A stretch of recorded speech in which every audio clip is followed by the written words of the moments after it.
నమస్తే అండి. ఈరోజు మనం రెగ్యులర్గా డిస్కస్ చేసుకునే టాపిక్ కాకుండా మనం అంత అన్కామన్గా కొంచెం మాట్లాడుకోవడానికి కష్టంగా ఉండే టాపిక్ ఒకటి ఆండ్రాలజీకి సంబంధించింది మనం ఈరోజు మాట్లాడుకుందాం. డాక్టర్ గారు, ఎండ్రాలజీ అంటే ఏమిటి? అసలు ఆండ్రాలజీ అంటే ఏంటి? ఆండ్రాలజీ అంటే ఇప్పుడు మగవాళ్ళకి సెక్షువల్ సంబంధించిన ఇబ్బందులు కానీ, లేకపోతే సంతానలేమి కానీ, అంగస్తంభన సరిగ్గా అవ్వకపోవడం కానీ, లేకపోతే వీర్యం తొందరగా అయిపోవడం కానీ, చిన్న అంగం చిన్నగా ఉండడం కానీ, వీటికి సంబంధించినవి అన్నీ కూడా మనకి ఆండ్రాలజీ సంబంధించిన వాటి కింద వస్తాయన్నమాట. అసలు ఆండ్రాలజిస్ట్ అంటే ఎవరు?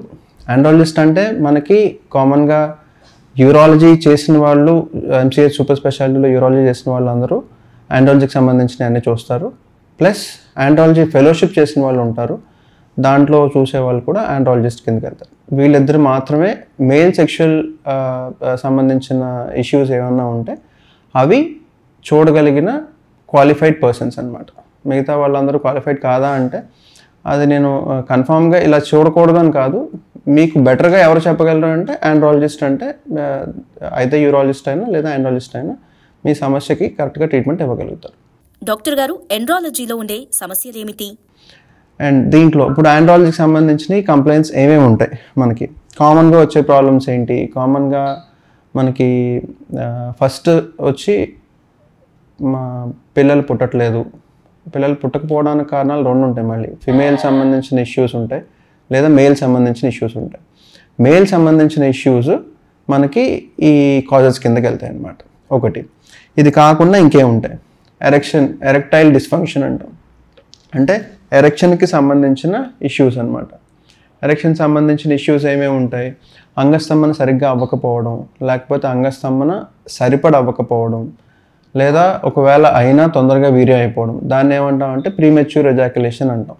ప్రీమెచ్యూర్ ఎజాక్యులేషన్ కూడా ఇంకొక డిసీజ్ అనమాట దీంట్లో, ఆండ్రాలజీ సంబంధించిన దాంట్లో. డాక్టర్ గారు, అంగస్తంభన లేకపోవడం అంటే ఏమిటి? ఇవి ఆండ్రాలజీలో చూస్తాం. ఇప్పుడు మనకు సంబంధించిన దాంట్లో మనం ఆలోచించుకోవాల్సింది, లేదా ఇప్పుడు డిస్కస్ చేసుకుందాం అనుకునేది ఎరెక్టైల్ డిస్ఫంక్షన్. ఎరెక్టైల్ డిస్ఫంక్షన్ అంటే అంగస్తంభన మనకి ఇంటర్కోర్స్ చేయడానికి సరిపడి అంగస్తంభన లేకపోతే దాన్ని ఎరెక్టైల్ డిస్ఫంక్షన్ అంటాం. దీంట్లోనే ఏమేం కాజెస్ ఉంటాయి ఎరెక్టైల్ డిస్ఫంక్షన్లో? దానికి రెండు రకాల కాజెస్ ఉంటాయి. ఒకటి సైకలాజికల్ ఆస్పెక్ట్, రెండోది ఆర్గానిక్ ఆస్పెక్ట్ అంటాం. సైకలాజికల్ ఆస్పెక్ట్లో ఏంటి? మనకి ఇప్పుడు కొంతమందికి అంగస్తంభన ఎందుకు జరగట్లేదు అని అంటే నాకు మూడ్ సరిగ్గా ఉండట్లేదు, లేకపోతే నాకు ఆ కోరిక కలగట్లేదు అని అంటారు. అది సైకలాజికల్ ఆస్పెక్ట్. మన మైండ్లో మనకి కోరిక కలగపోవడానికి వచ్చిన ప్రాబ్లం కాబట్టి అది సైకలాజికల్ ఆస్పెక్ట్ కిందకి వెళ్తుంది. ఇది కాకుండా ఇంకా సైకలాజికల్ ఆస్పెక్ట్స్లో ఏంటి అంటే ఇప్పుడు పార్ట్నర్ సంబంధించిన ఇష్యూస్ కానీ, లేకపోతే సరిపడే ఎరెక్షన్ అవ్వకపోతే వాళ్ళు ఇప్పుడు బయటికి చెప్పుకోలేకపోతారు. బేసిక్గా మేల్స్ ఏంటంటే కొంచెం ఈగో ఉంటుంది. యాక్చువల్గా చెప్పాలంటే ఆ ఈగో వల్ల బయటికి ఎవరితోనూ చెప్పుకోలేక, ఎక్కడ చూపించుకోలేక, ఎక్కడన్నా చూపించుకుందాము అని అనుకుంటే ఏమో ఎవరేమనుకుంటారో, అంటే ఈ బయట ఉన్న సొసైటీ ఎలా అయిపోయిందంటే ఇప్పుడు దీని గురించి ఎవరితోనో చెప్పుకుంటే వీడు నన్ను మగవాడు కాదనుకుంటారేమో. ఈ ఆప్షన్స్ బాగా ఎక్కువ ఉంటాయి అన్నమాట. ఇవి మైండ్లో రన్ అవుతూనే ఉంటాయి. సో దానివల్ల వచ్చిన ఎరెక్షన్ డిఫికల్టీ కూడా సైకలాజికల్ ఆస్పెక్ట్ కిందకి వెళ్తుంది. ఇంకా వేరే ఏముంటాయి? యాంగ్జైటీలో కూడా మనం ఎరెక్షన్ సరిగ్గా రావు. కొంతమందికి డిప్రెషన్లో ఉంటారు, డిప్రెషన్ ఇష్యూస్ ఉంటాయి, వాళ్ళకి కుదరదు. సైకలాజికల్ ఆస్పెక్ట్లో ఇప్పుడు కొన్ని బైపోలార్ డిజార్డర్స్ అని కానీ, లేకపోతే షిజోఫ్రీనియా కానీ, ఇలా సైకలాజికల్ డిసీజెస్ ఉన్న వాళ్ళు మెడిసిన్స్ వాడుతుంటారు కదా. ఇప్పుడు అలాంటి ఇష్యూస్ కూడా కొన్ని సైకలాజికల్ ఆస్పెక్ట్ కిందకి వెళ్తాయి. సెకండ్ది రెండో రకం ఏంటి? ఆర్గానిక్ అంటే ఇప్పుడు నేను ఇందాక మాట్లాడినట్టు మనకి సైకలాజికల్ ఆస్పెక్ట్ కాకుండా మిగతా అన్నీ ఆర్గానిక్ కిందకి వెళ్తాయి. ఆర్గానిక్లో ఏవేంటి అంటే మనకి ప్రాస్టేట్ సంబంధించిన ఇబ్బందులు ఏమన్నా ఉన్నాయి అనుకుంటే సో అది ఆర్గానిక్ కాజెస్ కిందకి వెళ్తుంది. ఇది కాదు అని అనుకుంటే రెండవది యూరిన్ సంబంధించిన ఇష్యూస్ ఏమన్నా ఉన్నా, లేకపోతే వేరే అంటే ఇప్పుడు అంగం వంకరగా అయిపోతుందని చెప్పడం కానీ, లేకపోతే అంగస్తంభన సరిగ్గా అవ్వకపోవడానికి కారణం మనకి రక్త ప్రసరణ సరిగ్గా జరగకపోయినా, ఇవన్నీ ఆర్గానిక్ ఫార్మ్స్ కిందకి వెళ్తాయి. ఆర్గానిక్లో మిగతా డిసీజెస్ ఏమేమి వస్తాయంటే ఆల్కహాల్ ఎక్కువ యూజ్ చేసే వాళ్ళకి ఆల్కహాల్ లివర్ డిసీజ్ ఉంటుంది, ఆల్కహాల్ ఇండ్యూస్డ్ ఎరెక్షన్ డిఫికల్టీ ఉంటుంది చాలామందికి. సో అది తర్వాత ఇతరత్ర మందులు వేరే దేనికన్నా వాడి ఆ మందుల వల్ల ఈ ఇష్యూస్ వస్తున్నాయని అనుకుంటే అది కూడా ఆర్గానిక్ కిందకి వెళ్తుంది. దీనికి ఇన్ జనరల్గా సిమ్టమ్స్ ఏమేమి ఉంటాయి? సిమ్టమ్స్ అంటే మనకి ఫస్ట్ ఎరెక్షన్ ఇబ్బంది అంటే అంగస్తంభన నాకు అవ్వట్లేదు అని చెప్పినా, లేకపోతే అంగస్తంభన సరిపడ అవ్వట్లేదు అంటే కొంచెం అవుతుంది కానీ కుదరట్లేదు, సెక్షువల్ ఇంటర్కోర్స్ అప్పుడు కుదరట్లేదు. సో ఈ టైప్ ఆఫ్ కంప్లైంట్స్ ఉంటాయి. లేదా ఒకవేళ అయినా కానీ తొందరగా అయిపోతుంది, చాలా తక్కువ అవుతుంది. కొంతమందికి హస్తప్రయోగం చేసుకున్నప్పుడు అవుతుంది, కాకపోతే ఇంటర్కోర్స్ అప్పుడు అవ్వదు. ఇలాంటి ఇష్యూస్ అన్నీ మనకి ఈ సిమ్టమ్స్లోనే చెప్తూ ఉంటారు. బట్ వీటిలో మనం దేన్ని ఇన్వెస్టిగేట్ చేయాలి, దేన్ని ఇన్వెస్టిగేట్ చేయక్కర్లేదు అని అంటే, అంగస్తంభన సరిగ్గా అవ్వకపోవడానికి కారణం ఇంతకుముందు నేను చెప్పినట్టు సైకలాజికల్ ఆస్పెక్ట్లో ఉన్న వాళ్ళకి ముందు ఆ సైకలాజికల్ స్ట్రెస్ అంతా తగ్గించాలి. వాళ్ళకు ఉన్న ప్రాబ్లం ఏంటో వాళ్ళు క్లారిటీగా చెప్పగలిగితే, అంటే ఒక ఆండ్రాలజిస్ట్ కానీ యూరాలజిస్ట్ కానీ మీకు క్లారిటీగా మీకు చెప్పగలిగితే మీకు సగం ఇబ్బంది తగ్గిపోతుంది అక్కడే. ఎందుకంటే అసలు ఇష్యూయే లేని వాళ్ళకి ఇది ఒక ఇష్యూ అని చెప్పి చూస్తుంటారు కాబట్టి ఈ సైకలాజికల్ స్ట్రెస్ ఎక్కువైపోయే కొద్దీ ఇంకా ఎరెక్షన్ డిఫికల్టీ వస్తూ ఉంటుంది. సో దాన్ని మనం తీసేస్తే మైండ్ నుంచి ఇది ప్రాబ్లం కాదు, ఇది రెగ్యులర్గా ఉండేదే, ఇది పెద్ద ప్రాబ్లం కాదు అని అనుకుంటే అప్పుడు మనకి 50 to 60% of problem is already solve. Rest of the people అంటే ఆర్గానిక్ కాజెస్లో ఉన్న వాళ్ళు, ఇప్పుడు ఆల్కహాల్ ఇండ్యూస్డ్ అనుకోండి, ఆల్కహాల్ సెసెస్ చేసుకోమని చెప్పడం కానీ, ఈ సింపుల్ మెజర్స్ బిహేవియరల్ చేంజెస్లో కొన్ని మార్చుకుంటేనే ఎరెక్షన్ ప్రాబ్లమ్ తగ్గిపోతుంది. డాక్టర్ గారు, అంగస్తంభన లేకపోతే దానికి సంబంధించి ఎలాంటి పరీక్షలు చేయాలి? సో వీళ్ళకి ఇన్వెస్టిగేషన్స్ ఏమేం చేస్తాం? First of all local examination చేసుకోవాలి. ఒక ఆండ్రాలజిస్ట్ కానీ యూరాలజిస్ట్ కానీ మాత్రమే చేయగలరు ఈ లోకల్ ఎగ్జామినేషన్ అనేది. అంటే జెనిటల్ ఏరియా, టెస్టిస్ ఎలా ఉన్నాయి, 2 టెస్టిస్కి సంబంధించిన కార్డ్స్, అంటే టెస్టిస్ దగ్గర నుంచి మనకి స్పర్మ్ అనేది ఎలా వెళ్తుంది, ఒక ట్యూబ్స్, రెండు ట్యూబ్స్ ద్వారా వెళ్తుంది. ఆ ట్యూబ్స్ వెళ్ళి ప్రాస్టేట్ దగ్గర ఓపెన్ అయ్యి అక్కడి నుంచి బయటకు వస్తుంది స్పర్మ్. సో ఈ సెగ్మెంట్ అంతా ఎలా ఉంది అంటే, బై బర్త్ వచ్చే ఇబ్బందులు చాలా ఉంటాయి కాబట్టి ఈ బై బర్త్ ఏమైనా ఇబ్బందులు వచ్చినాయా, పుట్టుకతోనే ఏమైనా సమస్యలు ఉన్నాయా, లేదా అసలు టెస్టిస్ ఆబ్సెంట్గా కొంతమందికి ఉంటుంది, దీనికి సంబంధించిన బ్లడ్ సప్లై ఎలా ఉంది, అసలు పీనిస్ సైజ్ ఎంత ఉంది, ఎడిక్వేట్ సైజ్లో ఉందా లేదా, ఎలాస్టిసిటీ ఉందా లేదా, స్ట్రెచ్ అవుతుందా లేదా, లేకపోతే ఎగ్జామిన్ చేసిన దాంట్లో పెరోన్స్ డిసీజ్ అని ఒకటి ఉంటుంది. అంటే ఒక అంగం మీద ఒక సెగ్మెంట్ మాత్రం గట్టిగా ఒక గెడ్డలా తయారవడం అనమాట. అవి ఇంతకు ముందు జరిగిన ఇష్యూస్ వల్ల అది గెడ్డలా తయారయ్యే ఛాన్సెస్ ఉంటాయి బ్రేకేజ్ వల్ల. సో అలా ఏమైనా ఉందా, ఇవన్నీ మ్యాక్సిమం క్లినికల్ ఎగ్జామినేషన్లోనే బయటపడతాయి. దెన్ ఆ తర్వాత చేయాల్సిన ఇన్వెస్టిగేషన్స్ ఏమేమి ఉన్నాయి? ఫస్ట్ ఆఫ్ ఆల్ మనం చేయాల్సిన ఇన్వెస్టిగేషన్స్ అన్నీ హార్మోనల్ అనాలిసిస్ చేస్తాం అనమాట. హార్మోన్స్లో ఏది ముఖ్యంగా ఎరెక్షన్ డిఫికల్టీకి సంబంధించిన ఇష్యూ ఉంటుంది అని అనుకుంటే, టెస్టోస్టెరాన్ హార్మోన్ అనేది బాగా తక్కువ ఉంటే కనుక దానివల్ల ఎరెక్షన్ ఇబ్బంది డెఫినెట్గా ఉంటుంది. టెస్టోస్టెరాన్ హార్మోన్ ఎందుకు తక్కువ ఉంటుంది? మనకి లైఫ్ స్టైల్, ఇప్పుడున్న మన లైఫ్ స్టైల్ ప్రకారం చాలామందికి టెస్టోస్టెరాన్ డెఫిషియన్సీస్ ఉన్నాయి. అవి ఒకసారి చూసుకోవాలి. అవి కాకుండా ఫాలికల్ స్టిమ్యులేటింగ్ హార్మోన్ అని, ల్యూటినైజింగ్ హార్మోన్ అని, ప్రొలాక్టిన్ అని ఇవన్నీ చెక్ చేసుకోవాల్సి వస్తుంది. ఎందుకంటే మెయిల్ ఇన్ఫర్టిలిటీలో ఇవి కూడా మేజర్ రోల్ ప్లే చేస్తాయి కాబట్టి ఇవన్నీ మనం ముందే చెక్ చేసుకుంటే అది ఈ క్లినికల్ ఎగ్జామినేషన్తో పాటు మనం ఒక డయాగ్నోసిస్కి రాగలుగుతాం అనమాట. ఇన్వెస్టిగేషన్స్ ఇంకా ఏం చేస్తాం మనం? ఇన్వెస్టిగేషన్స్ ఇంకా దేనికి చేయగలుగుతాం?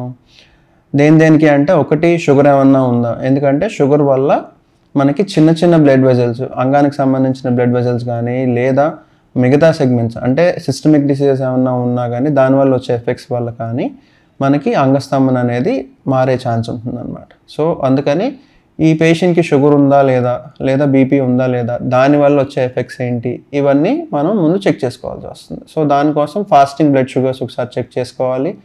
3 నెలల మీన్ వాల్యూ HbA1c ఒకసారి చెక్ చేసుకుంటాం. దాంతోపాటు ఇంకా కార్డియాక్ ఎవాల్యుయేషన్ చేసుకుంటాం. కొంతమందికి ఎవరికైతే నీడ్ ఉందో వాళ్ళకి హార్ట్కి సంబంధించిన ఇష్యూస్ ఏమన్నా ఉన్నాయా, అంటే హార్ట్కి సంబంధించిన ఇష్యూస్ ఉండి దానికి ఏమన్నా మెడిసిన్స్ వాడితే దానివల్ల మనకి ఎరెక్షన్ డిఫికల్టీ కొంతమందికి ఉంటుంది. హార్ట్ ప్రాబ్లం ఉండి కొన్ని మెడిసిన్స్ వాడుతుంటారు, ఆ మెడిసిన్స్ వల్ల ఎరెక్షన్ డిఫికల్టీ వస్తుంది కొంతమందికి, అంటే ఏజ్ ఫ్యాక్టర్ వైజ్ వచ్చేదన్నమాట అది. సో దానికి కూడా ఎవాల్యుయేట్ చేసుకోవాల్సి వస్తుంది. ఇంకా వేరే ఏం చేయగలుగుతాం అంటే, దాంట్లో నేను ఇందాక చెప్పినట్టు ఈ అంగానికి సంబంధించిన రక్త ప్రసరణ సరిగ్గా అందుతుందా లేదా అనేది మనం పినైల్ డాప్లర్ టెస్ట్ అని అంటాం. అంటే అల్ట్రాసౌండ్ స్కాన్ చేసినట్టే పీనిస్ మీద బ్లడ్ సప్లై ఎలా ఉంది అనేది పినైల్ డాప్లర్ టెస్ట్ చేస్తారు. బట్ అందరిలోని చేస్తామా? లేదు. ఇది దీనికి సంబంధించినంత వరకు పినైల్ డాప్లర్ టెస్ట్ చేయాలంటే ముందు పెపావరిన్ ఇంజెక్షన్ అని వాసో డైలేటర్స్ ఇస్తాం అనమాట. అది ఇచ్చి కానీ మనం దాని ఫంక్షన్ ఎలా ఉంది అంటే దాని రక్త ప్రసరణ ఎలా ఉంది అనేది తెలుస్తుంది. సో అందుకని ఇది అందరికీ ఇవ్వం. దీనివల్ల వచ్చే సైడ్ ఎఫెక్ట్స్ ఉంటాయి కాబట్టి ఎవరికైతే ఖచ్చితంగా నీడ్ ఉందో వాళ్ళకి ఒక ఆండ్రాలజిస్ట్ సలహా మీద కానీ ఒక యూరాలజిస్ట్ సలహా మీద కానీ మనం పినైల్ డాప్లర్ టెస్ట్ చేయించుకోవాలి. అన్లెస్ మిగతా టెస్ట్లు అన్నీ నార్మల్గా వచ్చి ఇదే ప్రాబ్లం అయ్యి ఉంటుంది అని అనుకుంటే అప్పుడు డాక్టర్ గారు మీకు అడ్వైస్ చేస్తే కనుక అప్పుడు పినైల్ డాప్లర్ టెస్ట్ చేయించుకోవాలి. ఇంకా వేరే ఏం చేస్తాం? ఇంకా ఫర్దర్గా చాలామందికి చిన్న చిన్న అంటే బాగా తక్కువ ఇన్సిడెన్స్లో ఉండే క్యావర్నోగ్రఫీ చేస్తాం. క్యావర్నోగ్రఫీ అంటే ఏంటి? ఇప్పుడు మనకి అంగానికి సంబంధించినంత వరకు అంగం అలా పెద్దగా అవ్వడానికి కారణం 2 సిలిండర్స్ టైప్లో ఉంటాయి అన్నమాట. దాన్ని క్యావర్నోసా అంటాం. ఆ క్యావర్నోసాలోకి బ్లడ్ సప్లై సరిగ్గా అందుతుందా లేదా అసలు అది నార్మల్గా ఉందా, దాంట్లో ఏమన్నా ఇబ్బంది ఉందా అనేది క్యావర్నోసోగ్రఫీ చేస్తాం అన్నమాట. ఇవన్నీ బాగానే ఉన్నాయి. ఇంకా వేరే ఇబ్బందులు ఏముంటాయి? వేరే రేర్గా మనకి పినైల్ ఫైబ్రోసిస్ అంటే అంగానికి సంబంధించినంత ఉన్న ఆ స్ట్రెచబిలిటీ లేకుండా ఫైబ్రోస్ అయిపోవడం, గట్టిపడిపోవడం, పైన ఉన్న స్కిన్ అంతా గట్టిపడిపోవడం, అది పినైల్ ఫైబ్రోసిస్ అంటాం. దాంట్లో ఎంఆర్ఐ చేయాల్సి వస్తుంది అనమాట. పెరోనిస్ డిసీజ్ అని కూడా ఇందాక చెప్పాను కదా. పెరోనిస్ డిసీజ్ అంటే ఏంటంటే మనకి ఈ అంగానికి సంబంధించిన దాంట్లో చిన్న ప్లాక్ టైప్లో ఉంటుంది. ఆ ప్లాక్ టైప్లో ఉండడం అంటే గట్టిగా అయిపోయి ఒక పక్కకి వంగిపోతుంది. ఎటు పక్కన అయితే గట్టిపడిందో అటు పక్క లాగేస్తూ ఉంటుంది అంగం గట్టిపడిన తర్వాత. సో దాన్ని పెరోనిస్ డిసీజ్ అంటాం. అది కూడా ఎంత ఎక్స్టెంట్లో ఉంది, ఎంత లోపలికి ఉంది, ఎంత డీప్గా ఉంది అనేది మనకి ఓన్లీ దీంట్లో మాత్రమే బయటపడుతుంది అనమాట. అంటే దీంట్లో ఎంఆర్ఐ స్కాన్లో మనకి పినైల్ ఫైబ్రోసిస్ కానీ లేకపోతే పెరోనిస్ డిసీజ్ కానీ ఉంటే ఎంఆర్ఐ కెన్ బి హెల్ప్ఫుల్ అనమాట. డాక్టర్ గారు, అంగస్తంభన లేకపోతే దానికి చికిత్స ఏమిటి? ట్రీట్మెంట్ వైజ్ మనకి ఎరెక్షన్ డిఫికల్టీ ఉంటే ట్రీట్మెంట్ ఎలా ఉంటుంది? ట్రీట్మెంట్ మనకి 50% ఆఫ్ ఎరెక్షన్ ప్రాబ్లమ్స్ ఉన్న వాళ్ళకి ఎగ్జామినేషన్లోని లేదా ఎవాల్యుయేషన్ బై ద డాక్టర్ మనకి ఒక అంచనా వస్తుంది. అంచనా వచ్చిన తర్వాత వాళ్ళకి treatment maximum 50 to 60% of people మనకి లైఫ్ స్టైల్ మోడిఫికేషన్లోనే నార్మల్ అయిపోతుంది. ఈ లైఫ్ స్టైల్ మోడిఫికేషన్ ఏం చేయాలి? లైఫ్ స్టైల్ మోడిఫికేషన్స్లో ఫస్ట్ సెడెంటరీ లైఫ్ స్టైల్ని మానేయాలి. సెడెంటరీ లైఫ్ స్టైల్ అంటే ఏంటి? మనకు ఇప్పుడు దొరికినంత తినేయడం, లేకపోతే పడుకోవడం, ఎక్కువ స్టేబుల్గా ఒకే పొజిషన్లో ఉండడం, ఎక్సర్సైజ్ ఏం లేకుండా ఉండడం, బాడీ యాక్టివిటీ లేకుండా సేమ్ ఇప్పుడు ఎలా అంటే ఒక టీవీ దగ్గర కూర్చుని కోక్ తాగుతూ లేదా పిజ్జా తింటూ అలా సెడెంటరీ లైఫ్ స్టైల్ అంటాం కదా దాన్ని, అలా ఉండిపోవడం అనమాట. అంటే యాక్టివిటీ లేకుండా బాడీని అలా ఉంచేస్తే దానివల్ల ఎరెక్షన్ డిఫికల్టీస్ ఉండే ఛాన్సెస్ ఉంటాయి కాబట్టి అది అవాయిడ్ చేయమని చెప్తాం. ఇదే సెడెంటరీ లైఫ్ స్టైల్ వల్ల మనకి బీపీ కానీ, షుగర్ కానీ, లేకపోతే ఇతరత్ర ఒబేసిటీ వల్ల వచ్చే ఇష్యూస్ కానీ ఇవన్నీ చాలా ఎక్కువ ఉంటాయి. సో అందుకు మనకు ఆ సెడెంటరీ లైఫ్ స్టైల్ని వదిలేయడం, సెసేట్ ఆల్కహాల్ని అసలు యూజ్ చేయకూడదు. ఆల్కహాల్ యూజ్ చేసే వాళ్ళందరికీ కొంతమందికి మనకి ఎందుకు వస్తుంది అనేది కూడా చెప్పకలేకుండా కూడా ఎరెక్షన్ డిఫికల్టీ వచ్చే ఛాన్సెస్ ఉంటాయి. సో అదొకటి. అండ్ రెండవది స్మోకింగ్ అనేది చాలా మేజర్ కాజ్ అండి. ఇన్ఫర్టిలిటీ, మగవాళ్ళలో సంతానలేమి వచ్చే ఛాన్సెస్ స్మోకింగ్ చేసే వాళ్ళలో 90% ఉంటాయి. సో ఇది మనం ఎంత తగ్గించుకోగలిగితే అంత బెటర్. తగ్గించుకోవడం అంటే నన్ను అడిగితే పూర్తిగా సెసేట్ చేసేయడం బెటర్. దీనివల్ల వచ్చే నష్టాలు చాలా ఎక్కువగా ఉన్నాయి. లాభాలు మరి ఎంతవరకు వస్తాయో మీరే చెప్పాలి నాకు అది. సో దానివల్ల లాభాలు లేవు యాక్చువల్గా చెప్పాలంటే, ఇట్ ఈజ్ ఓన్లీ నష్టాలు. సో ఆ నష్టాల్లో ఇదొకటి. ఎరెక్షన్ డిఫికల్టీ వస్తే మనకి చాలా ఇబ్బందులు ఎదుర్కోవాల్సి వస్తుంది. సో స్మోకింగ్ క్విట్ చేయాలి. తర్వాత మీరు అంటే ఒక ఆండ్రాలజిస్ట్ కానీ యూరాలజిస్ట్ కానీ మీకు సెక్స్ ఎడ్యుకేషన్ అంటే దానికి సంబంధించిన కొన్ని ఇష్యూస్ని ఎలా హ్యాండిల్ చేసుకోవాలి అనేది తెలుస్తుంది. అది మీకు చెప్పాల్సి వస్తుంది. అదొక డాక్టర్ మీకు ఎక్స్ప్లెయిన్ చేయగలుగుతారు. లేదా ఒక సెక్స్ కౌన్సిలింగ్ చేసే వాళ్ళకి అయితే బెటర్గా ఆప్షన్ ఉంటుంది. అండ్ మీరు మీ పార్ట్నర్ని కూడా అంటే మేల్ పర్సన్ వాళ్ళ పార్ట్నర్ని కూడా ఇలాగే ఎడ్యుకేట్ చేయాల్సి వస్తుంది. బికాస్ డాక్టర్ అన్నీ చెప్పలేరు కాబట్టి ఒక పార్ట్నర్ మేల్ పార్ట్నర్ ఫిమేల్కి చెప్పగలిగితే దానివల్ల కొంతవరకు సమస్యలు తగ్గుతాయి ఎరెక్షన్ డిఫికల్టీ అనేది. ఎందుకంటే ఈ సైకలాజికల్ ఆస్పెక్ట్స్లో వచ్చే ఇష్యూసే చాలా ఎక్కువ ఉంటాయి కాబట్టి అది మనం రెక్టిఫై చేసుకోవడానికి మేల్ పార్ట్నర్కి ఫిమేల్ పార్ట్నర్కి మధ్యలో ర్యాప్ బాగుండాలి. So that's how it goes. తర్వాత బిహేవియరల్ థెరపీ, కపుల్కి బిహేవియరల్ థెరపీ ఎలా ఉండాలి ఏంటి అనేది అదే నేను ఇప్పుడు చెప్పినట్టు ఇద్దరికి సమన్వయంతో ఉండాలి. బేసిక్గా ఇద్దరు ఈక్వల్గా పార్టిసిపేట్ చేస్తేనే అది కరెక్ట్గా వస్తుంది. అది ఇది కాకుండా వేరే మెడికేషన్స్ ఏమన్నా ఉంటాయా సార్ అని అడుగుతారు. మెడికేషన్స్ డెఫినెట్లీ ఉంటాయండి, మెడికేషన్స్ ఉండకుండా దేనికి ఉండవు. But if in case medications వాడి అంటే యాక్చువల్గా నీడ్ ఉన్న వాళ్ళు వాడినా తప్పలేదు. ఒకవేళ నీడ్ లేకుండా చాలామంది ఇన్ అండ్ అవుట్ చాలామంది వాడేస్తూ ఉన్నారు. ఇప్పుడైతే బయట అవైలబుల్గా ఉంటున్నాయి, జస్ట్ లైక్ దట్ వెళ్ళి కొనుక్కోవడం వాడేయడం, నాకు ఎరెక్షన్ సరిగ్గా అవ్వట్లేదు అని చెప్పి జస్ట్ హార్డ్లీ 15-16 years వాళ్ళు లేదా 20 years వాళ్ళు బిఫోర్ మ్యారేజ్ వీళ్ళందరూ బాగా రెగ్యులర్గా వాడేస్తున్నారు. వాట్ దట్ కాజెస్ అనేది మీకు అర్థం కావట్లేదు. వన్స్ అది వాడటం స్టార్ట్ చేసిన తర్వాత బాడీ ఆ డ్రగ్ కోరుకుంటూనే ఉంటుంది. ఇఫ్ ఇన్ కేస్ ఆ డ్రగ్ మీరు ఇవ్వలేదు అంటే అంగస్తంభన తగ్గిపోయే ఛాన్సులు ఎక్కువ ఉంటాయి. సో అందుకని చెప్పి డాక్టర్స్ యూజువల్గా ప్రిస్క్రైబ్ చెయ్యం. ఎందుకు ప్రిస్క్రైబ్ చేయరు డాక్టర్? నేను అడిగితే ఎవరు, ఆయన అడిగితే ఇచ్చారు, లేకపోతే ఆయన అడిగితే ఇచ్చారంటే వాళ్ళకి మ్యారేజ్ అయింది, వాళ్ళకి సెక్షువల్ ఇంటర్కోర్స్ అనేది ఒక క్రియ, దానికి రెగ్యులర్గా అవ్వాలి కాబట్టి వాళ్ళకి ఎరెక్షన్ అవ్వట్లేదు కాబట్టి మనం దీనికి ఇవ్వాల్సి వస్తుంది. అంతేగాని జస్ట్ లైక్ దట్ మనకు కావాలి అని అనుకున్నప్పుడల్లా వేసుకోవడం కాదు కదా. అది అవసరం ఉందా లేదా అనేది ఒక డాక్టర్ చూసి మీకు ప్రిస్క్రైబ్ చేస్తేనే ఈ మెడికేషన్స్ తీసుకోండి. అన్లెస్ మెడికేషన్స్ ప్రిస్క్రైబ్ చేయకుండా మీరు తీసుకోవద్దు. క్వాలిఫైడ్ ప్రొఫెషనల్ ఎవరైనా ప్రిస్క్రైబ్ చేస్తే మాత్రమే వాడమని చెప్పి నా సలహా. దీనికి ఏమేమి ట్రీట్మెంట్స్ ఉంటాయి? PDE5 ఇన్హిబిటర్స్ అని అంటాం. అంటే ఎరెక్షన్కి సంబంధించిన ఒక పాత్వేని రెగ్యులేట్ చేయడానికి PDE5 అనేది ఉంటాయన్నమాట. PDE5 రిసెప్టర్స్ ఉంటాయి. దాన్ని బ్లాక్ చేయగలిగితే మనకి ఈ ఎరెక్షన్ అనేది సస్టైన్ అవుతుంది. సో ఈ ఏవే మెడిసిన్స్ ఉంటాయి అంటే సిల్డినఫిల్ అని, టాడ్లఫిల్ అని, అవానఫిల్ అని,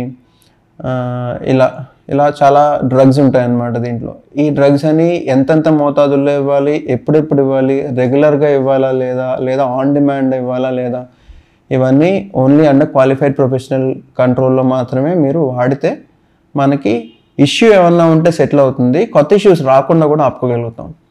సో ఇది డెఫినెట్లీ అందరూ ఫాలో అవ్వాల్సిన విషయం. ఎందుకంటే చాలా రెగ్యులర్గా అందరూ వాడేస్తున్నారు కాబట్టి I'm stressing more on it. So ఈ వేరే ఏముంటాయి? ఇంట్రాయూరథ్రల్ థెరపీ ఉంటుందండి. ఇంట్రాయూరథ్రల్ థెరపీ అంటే మ్యూస్ థెరపీ అని ఒక థెరపీ ఉంది. దాంట్లో ఏం చేస్తామంటే ఒక పిల్లెట్ లాంటి దాన్ని ఈ యూరిన్ పోసుకునే రంధ్రం లోపలికి పంపిస్తాం.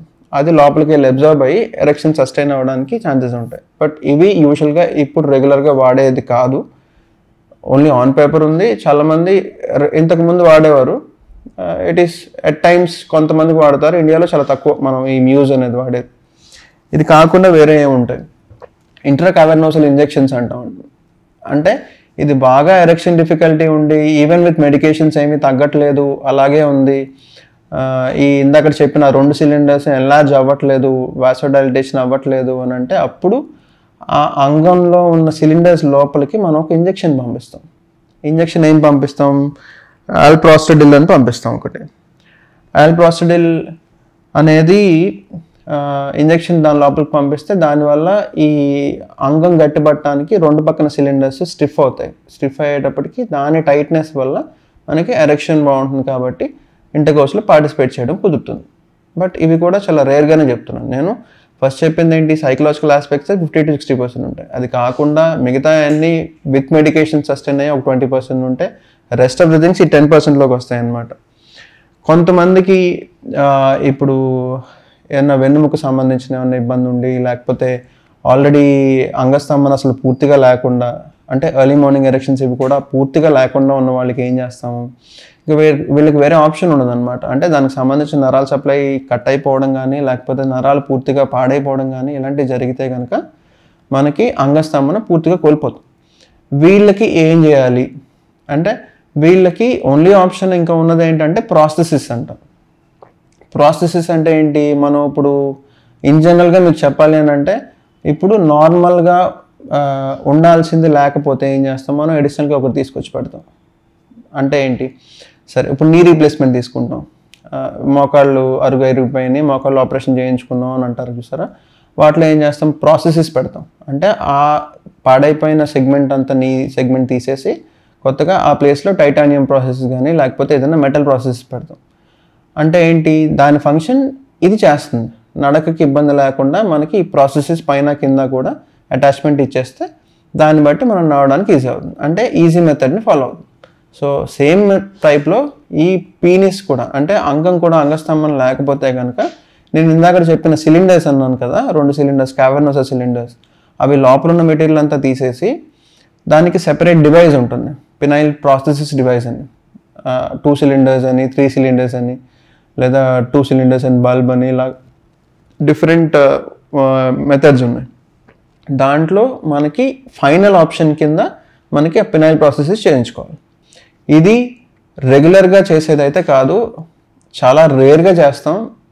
వేరే ఆప్షన్ ఏమీ లేదు అని అనుకున్నప్పుడు మాత్రమే పినైల్ ప్రాసెసెస్ వాడాల్సి వస్తుంది. ఒకవేళ టెస్టోస్టెరాన్ హార్మోన్ బాగా తక్కువ ఉంది, మనకి టెస్టోస్టెరాన్ హార్మోన్ బాగా తక్కువ ఉంటే ఏం చేయాలి, టెస్టోస్టెరాన్ రీప్లేస్మెంట్ థెరపీ ఇవ్వాలి. రీప్లేస్మెంట్ థెరపీ అంటే ఇంజెక్షన్స్ ఇస్తాం అనమాట. టెస్టోస్టెరాన్ ఆంటికోనెట్ కానీ లేకపోతే ఇంకా మిగతా ఇంజెక్షన్స్, టెస్టోస్టెరాన్కి సంబంధించిన సప్లిమెంటేషన్స్ కానీ ఫస్ట్ ఇంజెక్షన్స్ ఇచ్చి చూస్తాము. దాన్ని బట్టి ఎంత లెవెల్ ఆఫ్ టెస్టోస్టెరాన్ ఉందో బ్లడ్ టెస్ట్లో చెక్ చేసుకుంటాం. చెక్ చేసుకుని ఆ తర్వాత ఈవెన్ ఆఫ్టర్ టెస్టోస్టెరాన్ యూసేజ్ కూడా ఎరెక్షన్ సరిగా లేవు అనుకుంటే అప్పుడు మిగతా అవన్నీ ఎవాల్యుయేట్ చేసుకోవాల్సి వస్తుంది. This is all a step wise process అండి. అంటే ఫస్ట్ బిహేవియరల్ చేంజ్ చేసుకోవాలి. తర్వాత ఈవెన్ విత్ బిహేవియరల్ చేంజ్ మనకేమీ మోడిఫికేషన్ లేదు అని అనుకుంటే అప్పుడు మెడికేషన్స్ ఇస్తాం. మెడికేషన్స్లో మళ్ళీ డివిజన్ చేసుకుంటాం. ఓన్లీ ఎరెక్షన్ ఇష్యూసా లేకపోతే మిగతావి కూడా ఉన్నాయా, ప్రీమెచ్యూర్ ఎజాకులేషన్ ఇలాంటివి ఏమన్నా ఉన్నాయా, దానికి ట్రీట్మెంట్ తీసుకుంటాం. అలా కంబైన్ ప్రాసెస్లో చేయాల్సినవి కొన్ని ఉంటాయి. అవి చేసిన తర్వాత కూడా ఇంకా ఇష్యూస్ అలాగే ఉన్నాయి, కంటిన్యూ అవుతున్నాయి అని అనుకుంటే అప్పుడు టెస్టోస్టెరాన్ రీప్లేస్మెంట్ థెరపీ చేస్తాం. టెస్టోస్టెరాన్ హార్మోన్ వల్ల అయితే కొన్ని మెడికేషన్స్ వల్ల వచ్చినాయి అనుకుంటే మెడికేషన్స్ ఆపుతాం. ఇవన్నీ కాదు అని అనుకుంటే అప్పుడు ఇంట్రా క్యావర్నోసల్ ఇంజెక్షన్స్. ఇది కూడా కాదు అని అనుకుంటే ప్రాసెసెస్. ఫైనల్ ఆప్షన్ మనకు ప్రాసెసెస్ అనమాట. ఇది ఇప్పుడు మనం చూసుకుంది ఏంటి, ఎరెక్టైల్ డిస్ఫంక్షన్ అనే ఒక టాపిక్ని మనం డిస్కస్ చేసుకున్నాం. ఎరెక్టైల్ డిస్ఫంక్షన్లో సమరైజ్ చేయాలి అని అనుకుంటే అసలు ఎరెక్టైల్ డిస్ఫంక్షన్ అంటే ఏంటి అంటే మనకి ఇంటర్కోర్స్ చేయడానికి సరిపడిన ఎరెక్షన్ రాకపోవడాన్ని ఎరెక్టైల్ డిస్ఫంక్షన్ అంటాం. దీన్ని మనం సిమ్టమ్స్ ఏంటి, ఎరెక్షన్ లేకపోవడం, క్లినికల్గా ఎలా ట్రీట్ చేస్తారు. క్లినికల్గా ఒక యూరాలజిస్ట్ కానీ ఆండ్రాలజిస్ట్ కానీ మీకు కంప్లీట్గా ఎగ్జామిన్ చేసుకుని విత్ ఇన్వెస్టిగేషన్స్ మొత్తం అన్ని చెక్ చేసుకుని అన్నిట్లో దేనివల్ల ఇబ్బంది వచ్చింది అనేది మనకు క్లారిటీ తెచ్చుకుని దాన్ని బట్టి ట్రీట్మెంట్ తీసుకోవాల్సి వస్తుంది. ఇది క్లినికల్ ఫీచర్స్. ఇన్వెస్టిగేషన్స్ ఏమేమి ఉంటాయి, నేను మీకు ఆల్రెడీ చెప్పినట్టు ముందు టెస్టోస్టెరాన్ హార్మోన్ ఎంత ఉంది అనేది చెక్ చేసుకోవడం, క్లినికల్గా ఎగ్జామిన్ చేసుకోవడం. దీనికి తోడు దాంతోపాటు ఏమైనా డయాబెటీస్ అంటే బీపీ కానీ షుగర్ కానీ ఇలాంటివి ఏమైనా ఎక్కువగా ఉన్నాయా లేవా అనేది చెక్ చేసుకోవడం. ఇవి అయిపోయిన తర్వాత ట్రీట్మెంట్ పార్ట్ ఏంటి, నేను ఆల్రెడీ మీకు చెప్పినట్టే ముందు బిహేవియరల్ చేంజ్, తర్వాత ఫుడ్ అండ్ ఆల్కహాల్ ఇవన్నీ చూసుకోవడం, యాక్టివ్గా ఉండడం అంటే మనం ఎక్సర్సైజ్ చేయడం కానీ, వాటర్ కంటెంట్ ఎక్కువ తీసుకోవడం, ఫ్రూట్ కంటెంట్ ఎక్కువ తీసుకోవడం, యానిమల్ ఫ్యాట్స్ అన్నీ తగ్గించుకోవడం, యానిమల్ ప్రోటీన్ తగ్గించుకోవడం, వాటర్ కంటెంట్ ఎక్కువ తీసుకోవడం. ఇవి తీసుకున్న తర్వాత కూడా ఇంకా రెగ్యులర్ అవ్వలేదు, దెన్ మెడికేషన్స్, ఆ తర్వాత లేదు ఇంజెక్షన్స్, ఆ తర్వాత అది కూడా లేదు ప్రాసెసెస్. ఇది ఇన్ జనరల్గా మనకి ఎరెక్టైల్ డిస్ఫంక్షన్ అనే ఒక టాపిక్ని మనం డిస్కస్ చేసుకోవాలి. ఇలా ఇబ్బందులు ఏమన్నా ఉంటే మాత్రం please I suggest only urologist కానీ ఆండ్రాలజిస్ట్ కానీ మాత్రమే మీరు సంప్రదించడం మంచిది నన్ను అడిగితే. ఎందుకంటే దే ఆర్ ద వన్, వాళ్ళు మాత్రమే మీకు ఆ ట్రీట్మెంట్ కరెక్ట్గా ఇవ్వగలుగుతారు. So thank you once again మన యాక్ట్ ఛానల్ వాళ్ళకి నాకు ఈ ఆప్షన్ ఇది ఇచ్చినందుకు thank you. And I wish ఇంకా ఫర్దర్ ప్రోగ్రామ్స్ చాలా ఇలా చేయాలని చెప్పి కోరుకుంటున్నాను. థ్యాంక్ యూ అండి.